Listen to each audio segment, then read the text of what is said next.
Hello and welcome to the I Do Wedding Marketing Podcast. I'm your host, Nina Adio, a social media marketing expert specific to the wedding industry. On this show, I discuss tips to help you DIY your social media, as well as getting the confidence and income to outsource it. Thank you for allowing this episode to come through on your Bluetooth, your car radio, wherever it may be you're listening from today. Now, let's take your wedding business to the next level. Hello, everybody. Welcome back. We are still continuing our blitz of 30 days of podcasting, and we are up to day 23. Day 23 and episode 56. And today, what I want to talk about is creating an Instagram bio that will attract couples to you. And to that, I really mean that will help them find you and hopefully help them to do right, the unspeakable, the real goal for any Instagram, and that is to get them to click out of Instagram to talk to you. So either that they're going to be messaging you or commenting on your website. We want them to stop the scroll.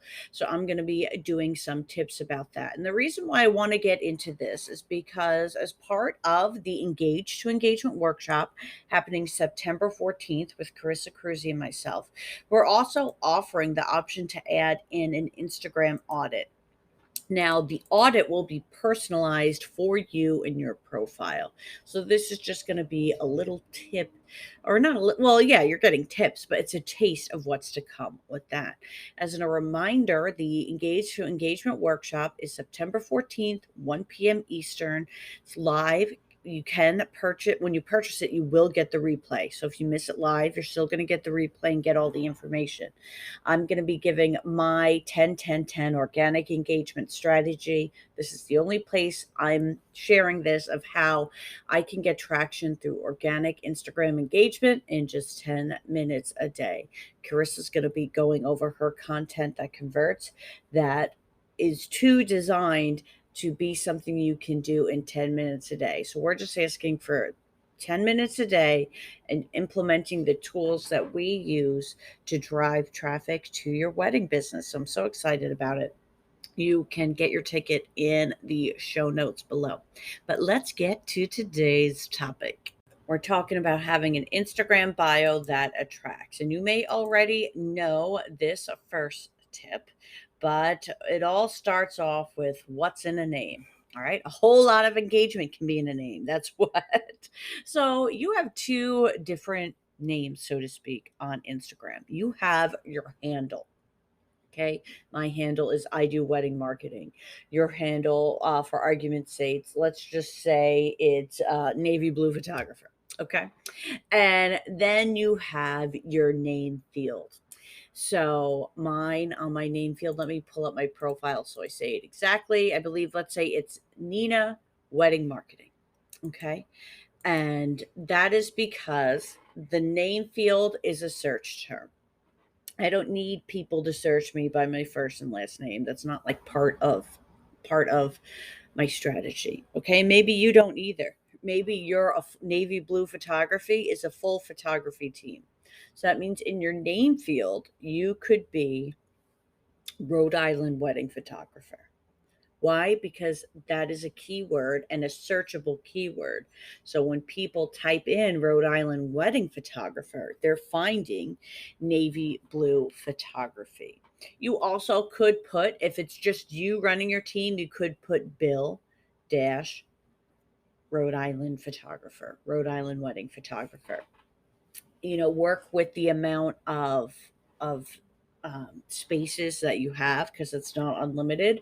And the reason why that is so important, like I said, is because that is searchable. So people are more likely to search for Rhode Island wedding photographer than they are to search for Bill or for your actual name. This is for people who don't know you yet and you want them to get to know you. So after your name in the bio, there also is another field, the byline, and that you can further establish what you do. I believe that could be a drop down feature rather than something you just put in. but it should be something related, photographer, so forth. Now, what are you going to put in your actual bio? Okay, you want to have a clear statement of what you do. Rhode Island luxury wedding photography. You want to have the location mentioned. So if you didn't mention it there, let's say you're a venue and you were saying in your first line waterfront weddings, you want it to be somewhere your location of where you are, because if you're not serving nationwide, it really helps the people searching to know where you're based.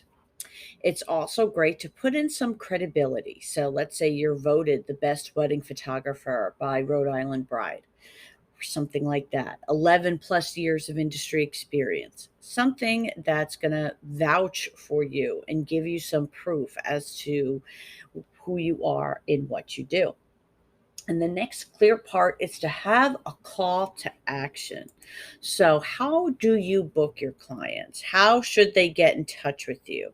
So, I've seen people where it's a bit more kind of aggressive, like inquiries through website only, no DMs, but it doesn't have to be like that. It could be message to get started, could be inquiries via website, could be bridal showcase, such and such date. Where are you looking to lead people? That should be the last part of your bio, is where you want them to go next, and that you decide. I always want to bring people to the website, but you could still be keeping them on Instagram. You could be say check out highlights for work, whatever it is that's part of your funnel of where you want them to go next. Maybe you already have a freebie, you already have a legitimate funnel going, so you want to lead them there. So think about that and where you want them to go, and start observing what people have listed. Go to the profiles of people who you already respect and you kind of want to, they're kind of like, I think everybody maybe has their kind of dream clients or dream companies that they really value what they do and look to them to kind of see what they're doing and get inspiration. Look at them. It's not copying, it's getting inspiration, right? Because so many people use this template of ideas. So it's not copying to do this. This is what everybody does because it works. So you want to lead the couples to what they need to know to work with you. This is where your bio is your elevator pitch. This is when you have 5 quick seconds. That's why they need to know who you are, what you do, where you do it, and how they're getting in touch. Really, it's just the who, where, what, how. There's no when. I mean, I guess you could. Some people do put what some upcoming available dates are if they're really trying to book them. So just some things to think about there with your bio. And it really is that simple. Now, as part of your Instagram audit, we would be getting into highlights, what you're posting, and so much more. But for the bio piece, I just wanted to talk about this. It is short and it's sweet, and it's something you can implement right now. So I'll hope that you give it a try. And if you have success with this, send me a message over at I Do Wedding Marketing on Instagram. You can also reach me at my website there at I Do Wedding Marketing and on LinkedIn. Once again, the Engage to Engagement workshop link will be in the show notes. And I welcome you, if you enjoyed this, to please give this podcast a review so we can reach more people, especially during this 30 days of podcasting blitz. Thank you so much for being here, and I will see you tomorrow.